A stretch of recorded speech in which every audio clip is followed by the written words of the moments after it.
Hello friends, સ્વાગત છે તમારું મારા કિચનમાં। તો આજે આપણે બનાવીશું burnt garlic herb rice with sauté vegetable creamy gravy. ખૂબ જ ટેસ્ટી એવી આ ડીશ છે, જેને બનાવવું ખૂબ જ સહેલું છે અને ખૂબ જ ઝડપથી બની જાય છે। તો ચાલો બનાવવાનું શરૂ કરીએ। તો રાઈસ બનાવવા માટે સૌથી પહેલાં એક પેનમાં 1 ચમચી જેટલું બટર લઈ લેવાનું છે અને તેમાં 1 મોટી ચમચી જેટલું ઝીણું સમારેલું લસણ લઈ લઈશું। તો લસણને આપણે હવે સાંતળી લેવાનું છે। જ્યાં સુધી લસણ ગોલ્ડન બ્રાઉન ના થઈ જાય ત્યાં સુધી આપણે એને સાંતળી લઈશું।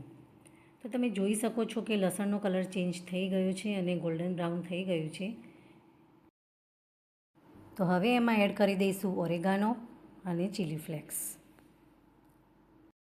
તો ચીલી ફ્લેક્સ તમારે જેટલું તીખું ખાવું હોય એ પ્રમાણે તમે એડ કરી શકો છો। હવે આપણે એમાં કૂકડ રાઈસ એડ કરી દઈશું। તો જ્યારે પણ આવી રીતે રાઈસની કોઈ ડીશ બનાવવાની હોય કે પછી પુલાવ બનાવવાનો હોય તો રાઈસને થોડુંક વહેલા જ બનાવીને રાખી લેવાનો, જેથી કરીને જ્યારે આપણે રાઈસ બનાવીએ ત્યારે આપણે મિક્સ કરતી વખતે તૂટી ન જાય। અને રાઈસને બનાવીને જો ફ્રીજમાં મૂકી દઈશું તો ખૂબ જ સારું રિઝલ્ટ મળશે। તો હવે આપણે રાઈસને બધા જ મસાલા સાથે સારી રીતે મિક્સ કરી લેવાનું છે। તો તમે જોઈ શકો છો કે રાઈસ સારી રીતે મિક્સ થઈ ગયેલા છે। તો તૈયાર છે આપણા બન્ટ ગાર્લિક હર્બ રાઈસ। હવે આપણે એની ગ્રેવી બનાવીશું।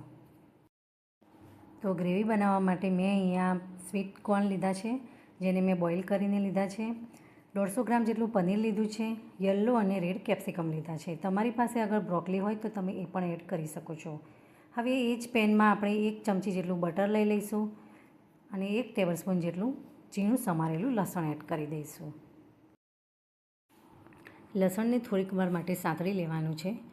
હવે એમાં આપણે એડ કરી દઈશું વેજીટેબલ્સ જે આપણે કાપીને રાખેલા હતા। તો બંને કલરના કેપ્સિકમ, પનીર અને કોર્ન બધું જ એક સાથે જ એડ કરી દેવાનું છે। વેજીટેબલ્સમાં તમારી પાસે બ્રોકલી હોય કે પછી ઝુકીની હોય તો એ પણ તમે એડ કરી શકો છો। મારી પાસે અત્યારે ઘરમાં જેટલા વેજીટેબલ્સ અવેલેબલ હતા એનાથી જ મેં બનાવ્યા છે। તો પણ ખૂબ જ બહુ જ ટેસ્ટી લાગે છે અને કોર્નનો ટેસ્ટ આ રાઈસમાં ખૂબ જ યમી લાગે છે। તો હવે સ્વાદ પ્રમાણે મીઠું એડ કરી દઈશું અને સારી રીતે મિક્સ કરી લઈશું અને થોડીક વાર માટે બધા જ વેજીટેબલ્સને આપણે સાંતળી લેવાના છે। ચડવવાના નથી, વેજીટેબલ્સને કાચા જ રાખવાના છે, જેથી જ્યારે આપણે રાઈસ ખાઈએ ત્યારે એનો ક્રંચ આવશે તો ખૂબ જ સરસ લાગશે। વેજીટેબલ્સ સંતળાઈ ગયા છે તો હવે આપણે એમાં એડ કરી દઈશું પિઝા પાસ્તા સોસ। તો પિઝા પાસ્તા સોસ તમે તમારા ટેસ્ટ પ્રમાણે નાખી શકો છો। હવે એમાં ચીલી ફ્લેક્સ એડ કરી દઈશું અને કાળા મરીનો પાવડર। તો મેં અહીંયા 1.5 ટેબલસ્પૂન જેટલો પિઝા પાસ્તા સોસ એડ કર્યો છે। તમે વધારે એડ કરવા માંગો તો કરી શકો છો। તો બધા જ મસાલાને વેજીટેબલ્સની સાથે સારી રીતે મિક્સ કરી લેવાના છે। તો હવે આ એડ કરી દેવાનું છે 100 ગ્રામ જેટલું પ્રોસેસ ચીઝ। તો અહીંયા આપણે મેદો કે કંઈ પણ નાખતા નથી અને વ્હાઈટ સોસ નથી બનાવતા, તો ચીઝનું પ્રમાણ થોડુંક વધારે રાખીશું તો જ ગ્રેવી સારી બનશે અને ખૂબ જ ટેસ્ટી લાગશે। તમારી પાસે અગર ચીઝ સ્લાઈસ હોય તો તમે એ પણ એડ કરી શકો છો। હવે એમાં એડ કરીશું ગરમ દૂધ।